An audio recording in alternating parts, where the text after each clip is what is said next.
हे दोस्तों, आज हम निरमा की सफलता से लेकर फेल होने की कहानी जानेंगे और किन फैसलों की वजह से निरमा सफल हुआ और किन फैसलों की वजह से निरमा फेल हो गया। तो दोस्तों, ये कहानी शुरू होती है एक ऐसे पिता की जिन्होंने अपनी बेटी को एक कार एक्सीडेंट में खो दिया। इनका नाम कसन भाई पटेल था, जो एक किसान के बेटे थे। इन्होंने केमिस्ट्री में अपनी ग्रेजुएशन पूरी की थी। ये जब काम करके घर आते थे तब ये अपने घर के पीछे कुछ न कुछ केमिकल से प्रयोग करते रहते थे। एक दिन इन्होंने सोडे के साथ कुछ प्रयोग करके एक नए तरीके का डिटर्जेंट पाउडर बनाया, जो कुछ हद तक ठीक लग रहा था। लेकिन फिर इन्होंने कुछ और प्रयोग किए सोडे के साथ और आखिरकार इनको सफलता मिल गई और एक नया डिटर्जेंट पाउडर बना लिया। फिर इन्होंने इस डिटर्जेंट पाउडर को साइकिल पर बैठकर गांवों में बेचने जाते थे और लोगों को 3 से 3.5 रुपए में देते थे, जो उस समय मार्केट में हिंदुस्तान यूनिलीवर का सर्फ एक्सेल जो 13.5 रुपए से लेकर 15 रुपए में मिलता था, उससे ये बहुत ही ज्यादा सस्ता था।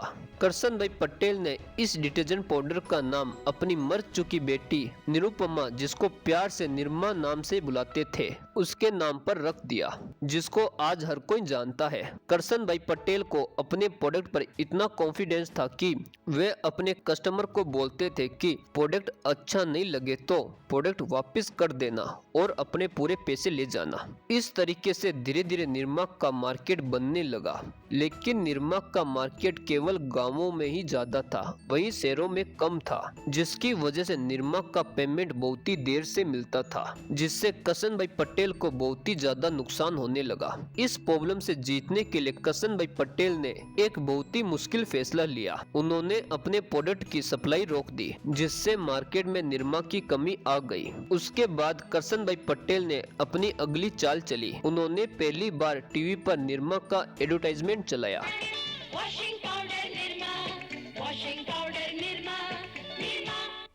जो कि बहुत ही सक्सेसफुल माना जाता है। इस एडवर्टाइजमेंट की वजह से केवल एक रात में निरमा की डिमांड 10 गुना ज्यादा बढ़ चुकी थी। लेकिन मार्केट में निरमा का एक भी पैकेट नहीं मिल रहा था, जिसकी वजह से रिटेलर करसन भाई पटेल से निरमा देने की मांग करने लगे। लेकिन इस बार करसन भाई पटेल ने कुछ शर्तों पर निरमा की सप्लाई वापस शुरू की, जिसमें से एक शर्त यह भी थी कि एडवांस में पेमेंट देने की। तो दोस्तों, अब हम जानेंगे कि निरमा सफल क्यों हुआ। नंबर 1, बहुत ही कम प्राइस पर अच्छी क्वालिटी का प्रोडक्ट देना।